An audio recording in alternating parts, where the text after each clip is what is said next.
I'm going to start my job with the exterior rendering. So I'm going to click on the F on my keyboard and choose the camera number 1 in here. So this is the 1-point perspective that we have in there, and it's really good, but it can be better. So I'm going to convert it to the projection of the 2-point perspective for my better view shot. And this is the environment that you can see, very simple and easy. This is the modern house, and I'm going to create some super realistic render, but I don't know how. So I'm going to start my job with the save frame, and when I click on the minimap in there, I can see my position and coordinate about the area. So I don't need it, so I'm going to close it, click on the visual setting, move the visual setting box a little bit to some place like that. I think I want to use the field of view. Something like that can be good. So some number about 61 degree can be really useful for my job. And I'm going to close it in here. I'm going to click on the asset library in this place.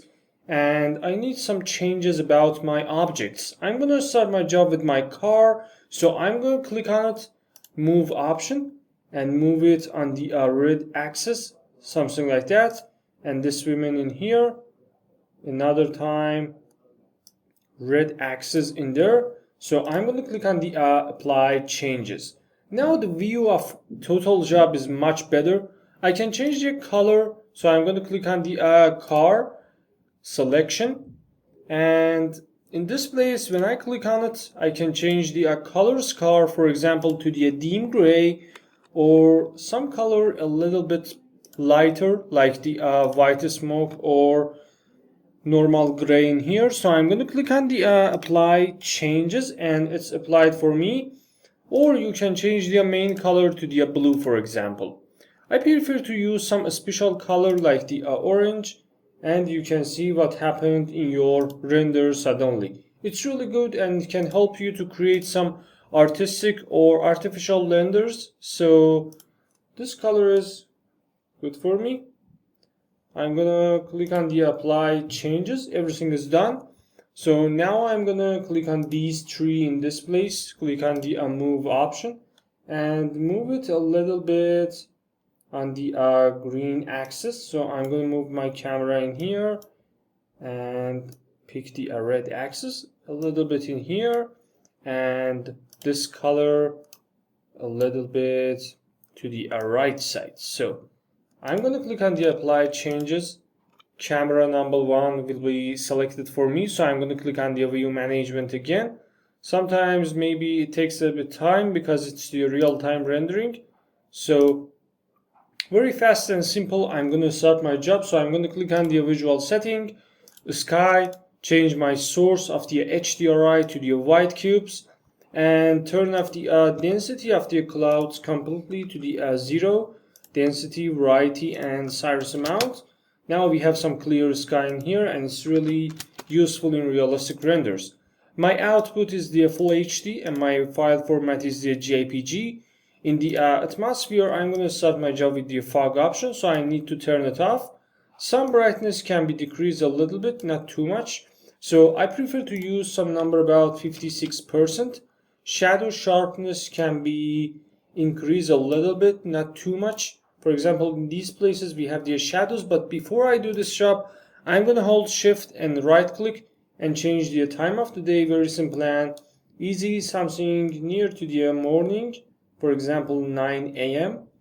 So I want to change the sun angle. I'm going to hold Ctrl U and I and change the time of the day. Very simple and easy, something like that, near to the sunrise, like this. Ctrl U and I, and now it's much better and artistic. So I will click on the asset library another time, pick this car. As a matter of fact, I really don't enjoy the color of it, so I'm going to change it to the silver, and now it's much better. So I'm going to click on the apply changes. Everything is good for me. I need some more leaves on these grounds, so I'm going to click on the multi-asset placement and click on the categories, vegetation. I need some tags about the ground cover, so I'm going to check it out. And in this place, I can pick up these colors in there, paint selection is on, and now I'm going to select the surface. It takes a little bit of time. I can increase the density and regenerate, confirm placement, and apply changes. So now it's much better. It's really useful for your artistic jobs or your architectural portfolios. So in the visual setting, atmosphere, shadow sharpness can be increased to the 68%.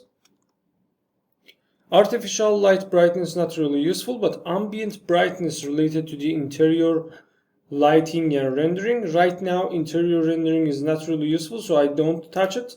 When this 0, and in the image var, I want to use the auto contrast. In the saturation, you can increase the saturation to create more autumn colors. 104% is good. Our trees is the autumn, and the theme of these render is the autumn too. So I can decrease the color temperature a little bit warmer.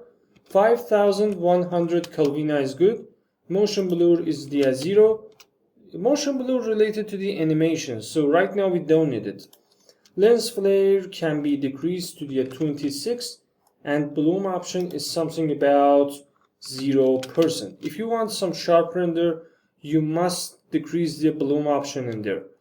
If I increase the vignette, it takes a little bit of time and some type of dark environment will be activated for you.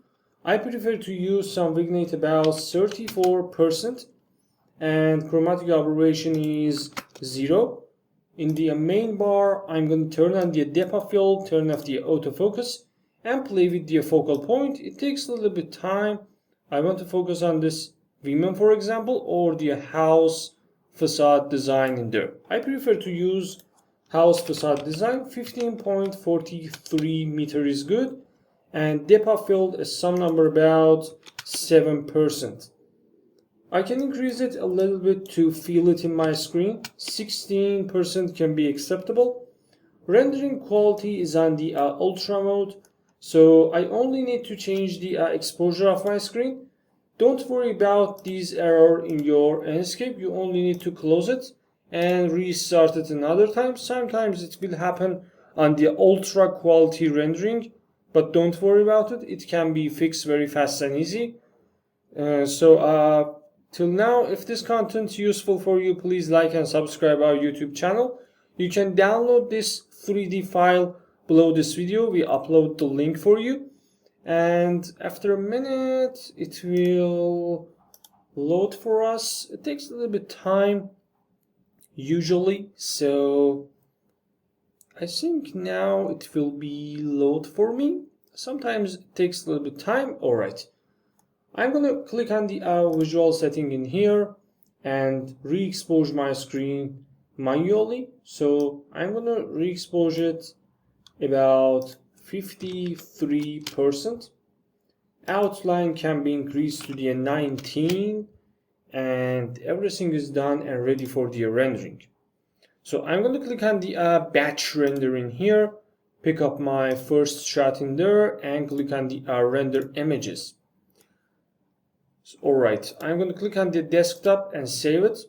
What is the difference between the screenshot render and the batch render? Nothing. All of them is the same and equal result at the final job, and it really helps you to create some more realistic renders at the final. So, if you like this video, please like and subscribe our YouTube channel. Thanks for watching, thanks for your support, and this is the final render that we have in this place. I hope you enjoyed this video, guys, and goodbye.